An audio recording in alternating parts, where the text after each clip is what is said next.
disrespect. It cuts deep. Sometimes it's loud a public insult, a mocking laugh. Other times, it's subtle glance that dismisses you, a word that undermines your worth.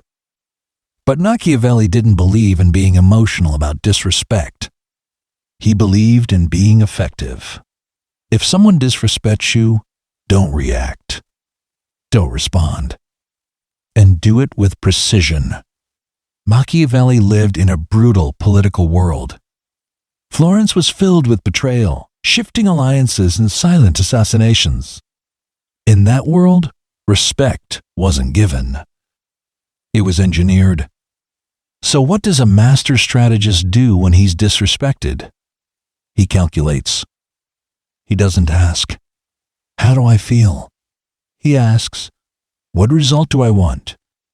Disrespect is a test, not just of your ego, but of your power. You see, reacting emotionally gives your opponent what they wanted. They wanted to shake your image. They wanted to expose your weakness. And if you lash out, if you argue, beg, or pout, they win. Machiavelli would say, make them regret ever underestimating you. Not with words, but with strategy. The first rule: don't fight battles that don't give you power. Most disrespect doesn't need revenge. It needs distance. If the person disrespecting you is beneath your attention, show it. Nothing wounds a weak person more than being ignored by strength. Indifference is power. But if the disrespect is public, strategic silence may not be enough. In Machiavelli's world, appearances were everything. A prince who tolerated open disrespect would lose not just dignity but control. So you must signal strength without chaos. This is where controlled dominance comes in. That means speaking with clarity and calmness, making decisive moves, setting boundaries without emotional leakage. Let's be clear, revenge for the sake of ego is weakness, but correction for the sake of power? That's different. If someone disrespects you in front of others and they hold weight in your worldview, must correct them publicly but surgically. One sentence can ruin their credibility. One calm decision can change the power dynamic. Never shout. Never threaten. Simply make it undeniable that crossing you has consequences. Machiavelli understood that fear and respect are cousins, not twins. If you can't be loved, be respected. If you can't be respected, be feared, but only when necessary. The worst position to be in is neither feared nor respected. That's when you become disposable. So when someone disrespects you, the real question is this: how do you want the world to see you afterward? Here's what most people get wrong. They think standing up for themselves means yelling, clapping back, exposing the other person. That's not strategy. That's theater. True power is subtle. It changes the game without saying a word. Like promoting someone else instead of your insubordinate. Like withholding access, removing favors, closing doors quietly. Power doesn't scream.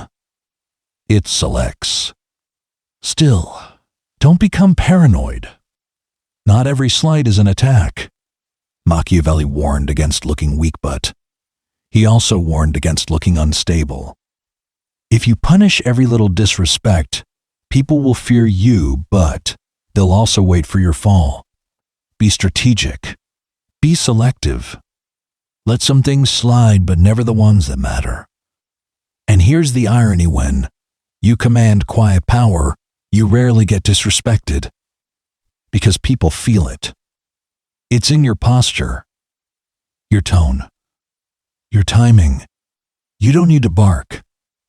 You just need to be the kind of person who is not safe to disrespect. That takes time. That takes discipline. But it's worth more than any comeback. Let's return to Machiavelli's quote: "It is better to be feared than loved if you cannot be both." What he meant was this: the world respects those who hold boundaries, who protect their throne, who don't allow small people to nibble at their image. But fear without respect is tyranny, and love without strength is weakness. Aim for both, but settle for neither alone. So what should you do when someone disrespects you? Don't react emotionally. Step back. Think clearly. Measure the power dynamic. Respond with calm, strategic force. Don't seek revenge. Seek control. Show strength through decisions, not drama. Because at the end of the day, power doesn't come from being feared or loved. It comes from being respected. And respect is built not through words but through how you move when you're tested. This channel is about understanding yourself, layer by layer. If this spoke to something inside you, you're not alone. Subscribe for more insights on the mind, power, and psychology. And remember, don't react to disrespect. Strategize around it.